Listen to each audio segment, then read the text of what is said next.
Hello everyone and welcome back to another episode of the Athlete Podcast brought to you by Sports for Champions. Thanks for joining us today, Lottie. Really appreciate you heading in, spending a little bit of time with us. So for the listeners who might not be familiar with you or your sport, tell us a little bit about you and sort of how you got to where you are today. So my name's Lottie. I'm from Harrogate and my sport is powerlifting. I've always been sporty growing up, like non-stop. I was always on the go. However, it all started off with swimming first of all, and I grew up swimming competitively, and then powerlifting came into my life quite suddenly in 2019, and took over my life, and it led me to become a Paralympian, and I'm very grateful for that. So we'll obviously we're going to get into it. You Paralympian, and obviously some news as well about the Commonwealths in the summer that's recently come out the last few days. But I like to always start at the beginning. So in terms of school life, everything like that. How did you find school? Were did you enjoy it, or was there other issues and things like that? So I was very lucky. I had a great education. I when I was in primary school and towards the end of my years there, I started to learn more about my condition. And I did take that quite hard because all of a sudden my friends were getting taller than me and I wasn't catching up. And it was there that made me realise I'm like almost like the old one out. And it was hard to deal with. And I started to not enjoy going to school and I refused to go. And it was the school nurse that wrote to Ellie Simmons, and that got me to learn what I'm capable of and not be afraid. I almost gave me that future. But I was I loved sport at school. Was thrown into it. In my secondary school, one of the sports was lacrosse, and eventually I became it became too unsafe for me to do it because the girls are a lot taller. Yeah. So they made me become referee, and my school were great. If there was something I couldn't do, they'd throw me in, especially if it was sporty. And I was grateful for that. Yeah, so it's obviously funny you mentioned how you had to change your perspective on things, and when we spoke to other Paralympians that have come in to work with us, a lot of them say that it was like a perspective change of stop looking at things that they couldn't do and instead look at things that they can do. And that was like a big thing for them. Obviously you mentioned about Ellie Simmons as well. How important is like representation and idols in sport for you, but also for like younger children as well? Oh, massive. I think for me, Ellie Simmons could be my future.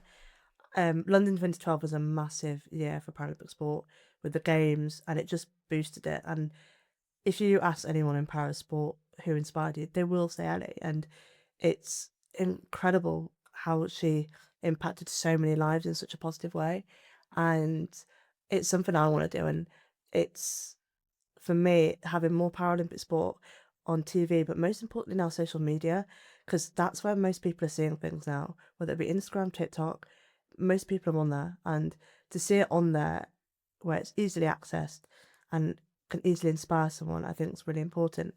And I've had so many messages because I do a bit of social media, and the messages I get of people supporting me or saying they've been inspired, it means a lot. And someone told me this saying the other week, it's almost as if I've gone from being inspired to the one inspiring. Wow. And it's quite special. And to be able to do that through social media and also do a bit of TV work and obviously podcasting is quite cool. Yeah, no, absolutely.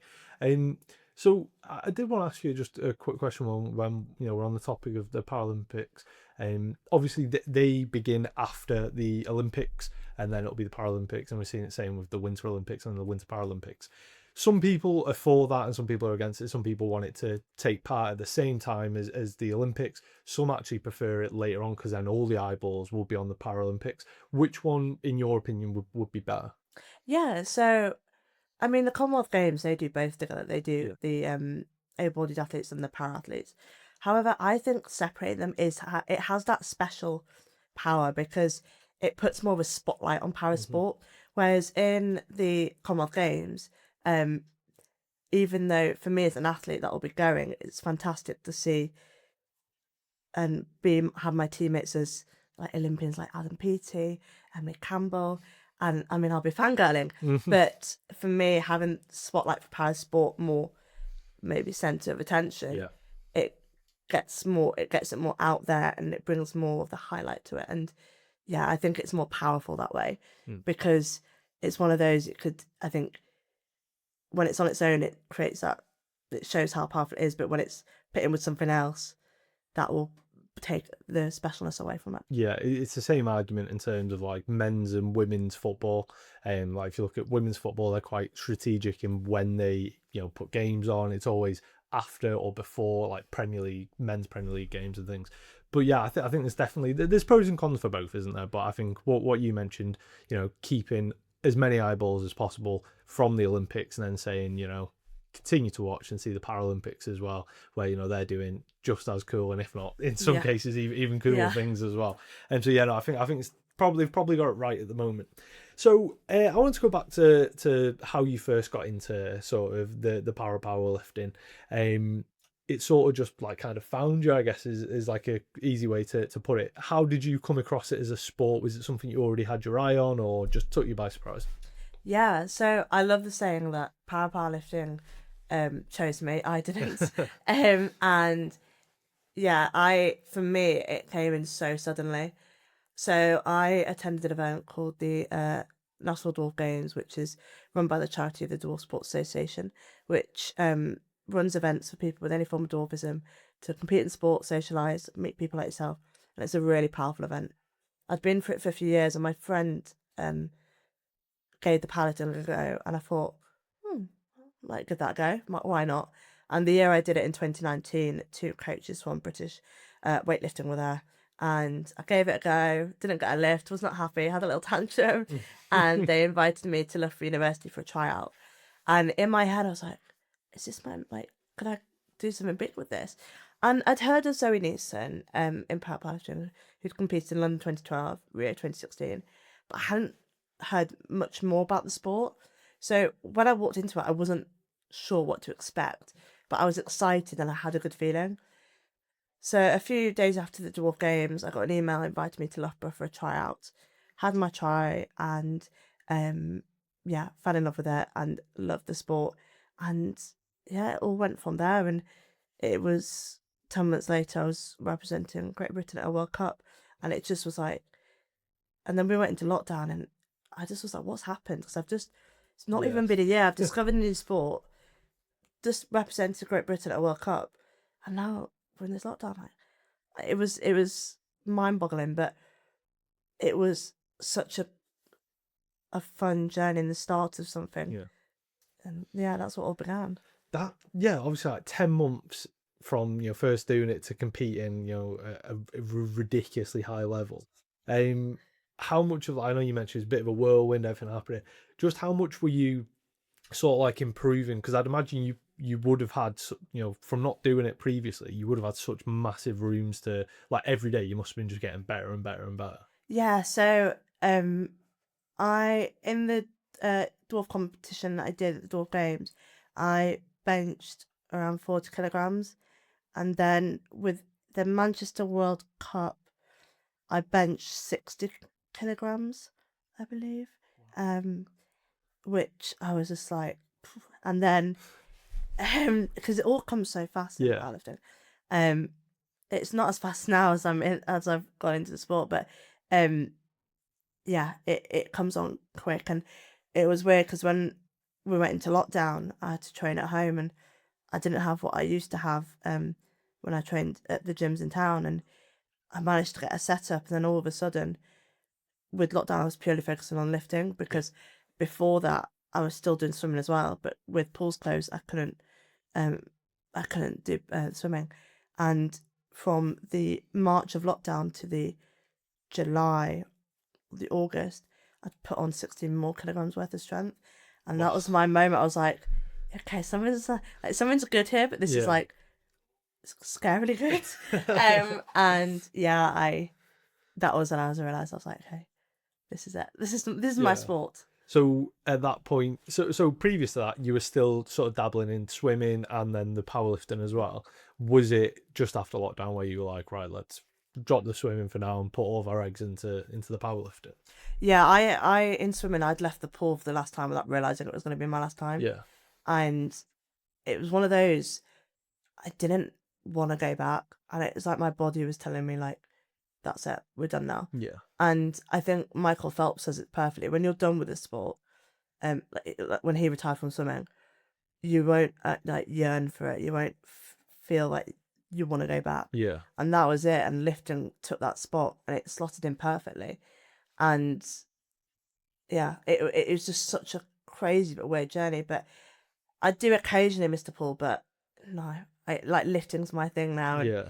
And yeah, I'm very grateful for that. But yeah, to think I'd like one day after however many years of training swimming, I left it for the last time without realizing it. Yeah. It's an odd thought, but quite powerful. Yeah, I think it is. It's quite cool, isn't it? Where you find some people, if they finish in one sport and they don't have anything else to go to, whether that be work or a different sport, for example, they can almost feel like there's a part of them missing and they sort of lose purpose. But yeah, you sort of had one sport and then went, actually, I'm enjoying this one as well. We'll try and balance it, and then weirdly, lockdown comes around. You end up just through necessity, because I mean you can't exactly just put a swimming pool in your front room. No. So you've then decided, no, let's give this powerlifting a go. And then I think it must have helped with how quick your improvements were, because like I said, you were like nearly doubling your weight within like a year. Was that something where you thought, actually, did that help your mindset of like, this is the sport for me, just how quickly you improved? Yeah, it was that moment when I went into a training session with the aim to do a 1-rep max test, which is basically go to failure. Yeah. And the aim was 65 kilograms. And my coach was like, look, if 65 may as well go up, just see. But 65, I reckon we've got. So 65 went on, it moved. 67.5 went on, it moved. 70 moved on, it moved. And it kept on going. It was like, and then we got to the failing point. And I sent this all to my coach, and I was like, yeah, this just happened. And it was that moment there, because I got a message from the head coach as well. Yeah. I was like, okay, it's like the big boss has messaged me. This is good. And he was just saying, this is amazing. And it was that moment I thought, this is it. Like, this is good, because I've gone from that to that in not a short, in a short space of time. What more could I do? Yeah. And it just gave me that fuel to go, this is it. I want to stay here. I'm not going anywhere. And yeah, this is my sport. Yeah. So I'm always interested, especially in something like powerlifting, to understand how your training sort of routine's broken down. How often are you training? Well, just take us through like a quick glimpse of what, say, like a week of training looks like for you. Yeah. So we'll start with Monday. So Monday, I'll be in the gym. So I'll start on the bench. I always start my bench sessions on the bench, and that's training at home. And then I'll go. I'll usually have food in between. So usually lunch, and then I'll go to the gym in town, Unit 9 Collective in Harrogate, and I'll do my accessory work there and some other rehab bits. I'll then, that'll be Monday done. I'll recover, chill. Tuesday, I have my rehab circuit, so I've got core and lower limb circuit, because I dislocated my knee back in March last year, so I've got to keep an eye on it to avoid redislocation. So I'll do those, and then Tuesday I do a sauna as well, so I try and do that in the evening. Wednesday I'll train bench in the morning, and then accessory and rehab in the afternoon. Thursday is back day, so I'll be again at the gym. That is purely all back work. And then with more rehab stuff on that day. And then Friday is another bench day with accessory work and rehab work. So I train 5 times a week, twice a day. Wow. And yeah. How much of a toll does that take on your body? I mean, you mentioned you do a lot of rehab work, a lot of like probably injury prevention as well. Just how much of a toll is it taking? It takes a big toll. So I lift around 10,000 kilograms in a week, and for a body my size, that's a lot. So I see my local physio, I see the team physio, and I see the amazing facilities you have at Loughborough University, which is where the GB team is based, and that's where I'll see the team physio, the team docs there if needed. I'll have my mobility for my training session, so I'll mobilise. I will foam roll, stretch, My body's quite clicky, so that usually gets all the clicks.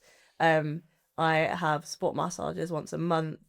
But yeah, sauna once a week as well. But yeah, it does take its toll, and injuries can happen. So my first major injury was last year, and that was my knee dislocation, which doesn't affect my training. Like, we had to adapt some things, but touch wood, nothing will happen up here for a while. Yeah. Like, you get the niggles that happen, and they can, like, I've got a shoulder niggle that's been there for a while, and Yeah. we're working to deal with that with the rehab circuit. But yeah, I've got an amazing management because of the GB team, Yeah. and the team I've got at home. So yeah, I'm grateful for that. Yeah. How important is things like nutrition in terms of, is that already planned out for you? Or is that something that you decide yourself? Or is it something that we spoke to some athletes where they say, I don't really get involved in nutrition, like I eat what I want, sort of thing. Yeah. How important is that for you? So our sport is a body making sport. So our categories are split with body weight. So I'm in the women's. Well, I'm in two. I'm in the women's up to 55. I'm in women's up to 61. I'm just in between those two at the moment. So we have to be strict on what we eat. This is coming from the person who's not as strict as she should be. But I know I've got an amazing nutritionist. I know what goals I need to meet daily. I know how active I need to be to manage my body weight in terms of step-wise, how many steps I need to do a day. In terms of female health and time in the month, I know what times, like, because coming up to comp, and if time in the month comes in, it can cause a natural increase in body weight. Yeah. So we've got to manage that, and we know how to do that. And yeah, it's just, I still live at home, so mum does most of the cooking, but she knows what she's doing. And yeah, and it's just, especially on the go as well, it's finding those things. But at first it was hard, Yeah. but now I've got into it. I know what I'm doing. I know what's good to get, what's easy to get. And yeah, it is a main component, and it can be hard, but it's quite an important component. It's worth it. I mean, our sport used to be done, so let's say two athletes lift the same weight. It used to be done, the person that would win the gold or whatever position would be the lighter body weight. Right. And in 2020, Mickey Yule for Great Britain, he won the bronze medal by a teaspoon of sugar, or like a tablespoon. I can't remember exactly, but because of body weight. Yeah. And he was amazing at managing his body weight. And it's just those small differences that can mean the difference between fourth and third. Yeah. Now, it's done a different way, and body weight isn't as much looked at. But back then, it was just those small margins, so it was very important. You literally just like the 1%, isn't it? Oh, yeah. Just everywhere. Yeah. Okay, so I'd like to speak next about, obviously, the Paralympics, which is like the pinnacle of sport, especially, you know, for different types of sports that aren't, you know, so professional in certain aspects. How, so I guess, cool was it to go to a Paralympic Games? How were the nerves? How did you feel? Anything like that? It was quite surreal, and from start to finish, it was unbelievable. I mean, when we left St Pancras Station in London to get the Eurostar to Paris, we had like a standing ovation, people clapping with flags. It was very emotional. And yeah, from there, going into prep camp, being amongst other Paralympic athletes, and just taking it all in, and the Prime Minister popping in and all that lot. And it's just like, what's going on? And then going into the village was very special. We got welcomed into the PARALYMPICSGB house with cheers, and yeah, just seeing everyone from different nations, other famous Paralympians. So I was properly fangirling. Seeing the food hall, which was huge, and just seeing as well, like the athletes of the village. And you could go up to anyone in that village, and they would have an inspiring story to tell you. It was just such an awe-inspiring place, like just to see how people adapted, because our sport only has a range of disabilities from, so we've got some people with cerebral palsy, amputations, paralysis, and then people like myself with achondroplasia or dwarfism. But we don't have people who have no arms at all, or other bits, other disabilities. So to see people texting with their feet, or how they adapt, and it was just awe-inspiring. And yeah, it was so incredible, because the village had it all. It had all the apartments for different the countries. It had a Samsung shop, had the merchandise shop, it had a Corona bar, had it all, and it was just, yeah. And then to compete in front of family and friends in the stadium was my I made it moment. Yeah. My teammate recorded it for me, and it was just super special. And I was just like, I was watching the video, I was like, that's it, like, you've reached that top. I love the quote, life's a climb, but the view's great. And I've come through all that hard work, and that was my view, seeing all my family and friends, and yeah, it was really lovely. Especially obviously with it being your first Paralympics as well, touch wood. Got another one coming up in a couple of years. Have you been to LA before? No, I've only done America once with sport, and that was to St. Louis in Missouri.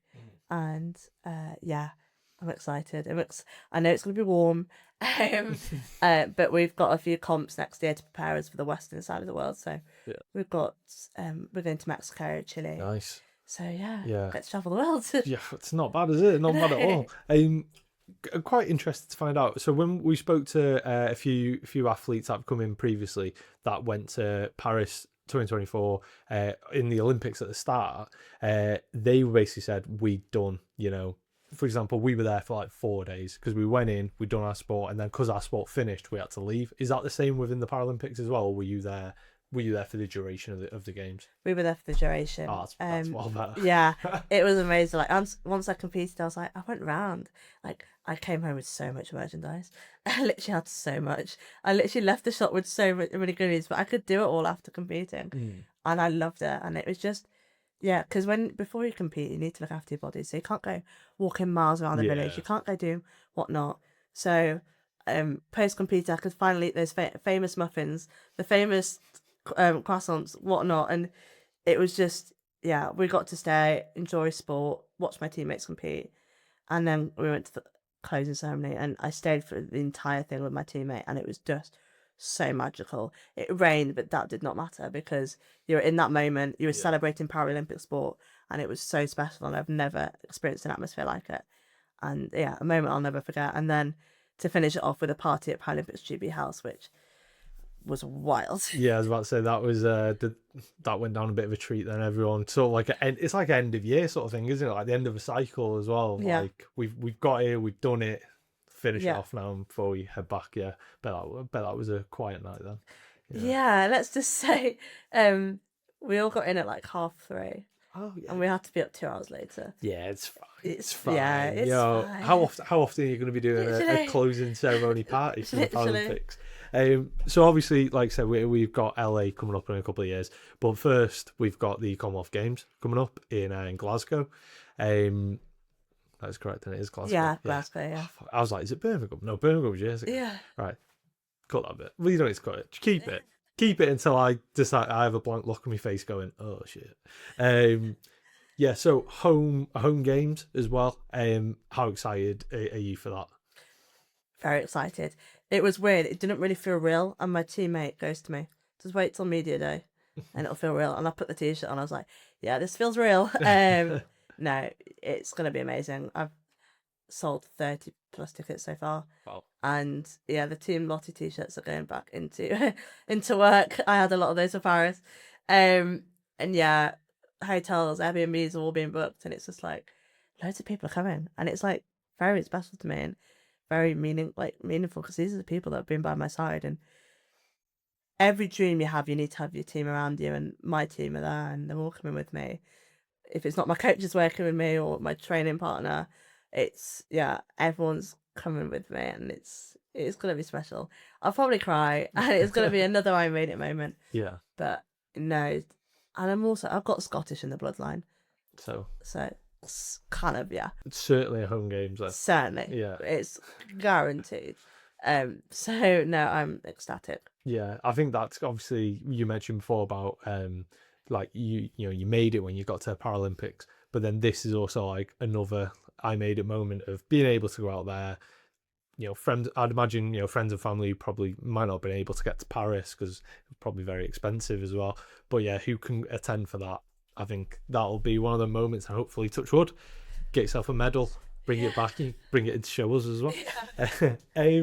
So talk to us a little bit now about sort of why you were looking to move into speaking at schools. Is there anything that, you know, a message that you want to portray to the younger generation?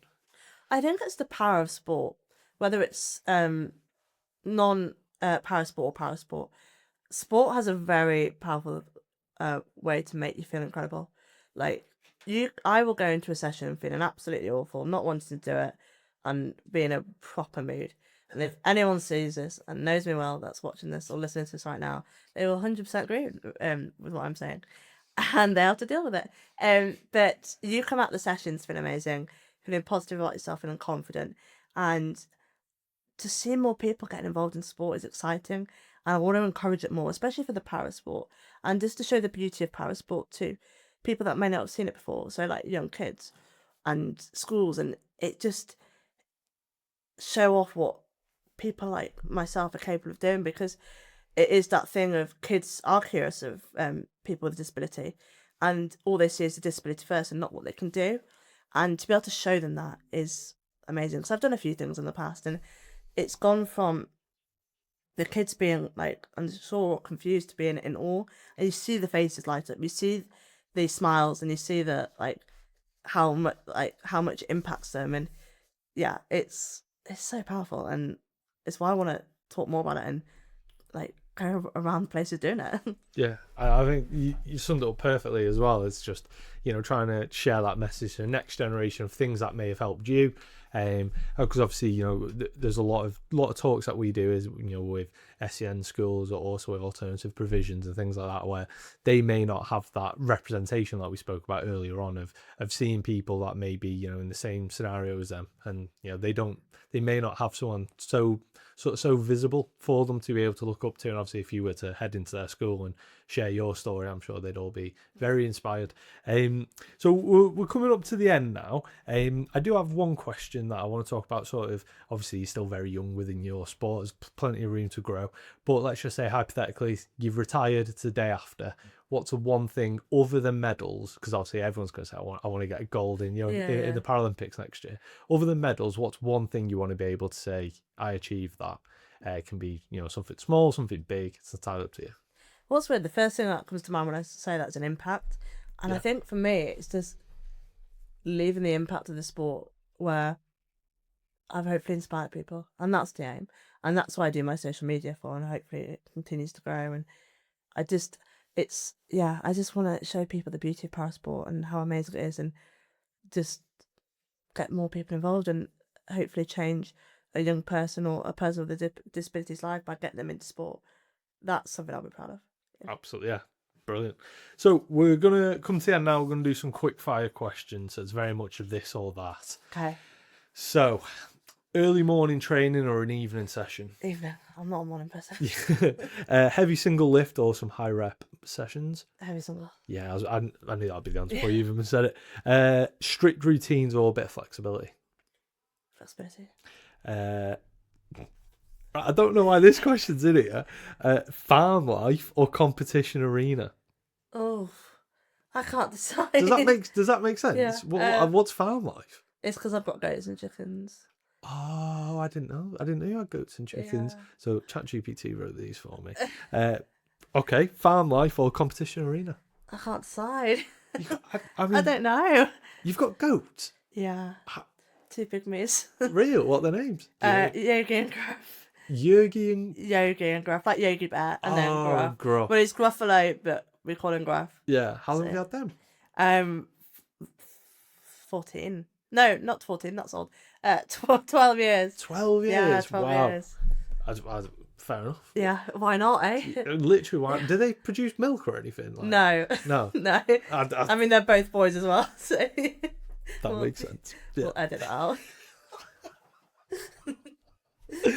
Do they produce milk? No, mate. They're boys. No. Oh, that's right. Okay. Physical strength or mental strength? Mental. Social media content day or full day training? Social media content day. Don't tell my coach that. Don't watch this man. Individual sport or team based sport? Ooh. Individual. Yeah. And finally, Silver lining or unfinished business?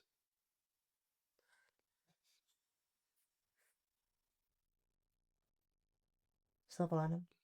Very good. So we're going to finish off. We're going to let you have the final word as we like to. What's next for you coming up? Obviously, I know we've got the Commonwealth. How can we keep in touch? How can we follow your journey? And then also, if you could finish it off by saying what's one value that you like to live by? So coming up this year, I've got well, in 2 weeks, no, yeah, less than 2 weeks, I'm heading off to Georgia for the European Championships.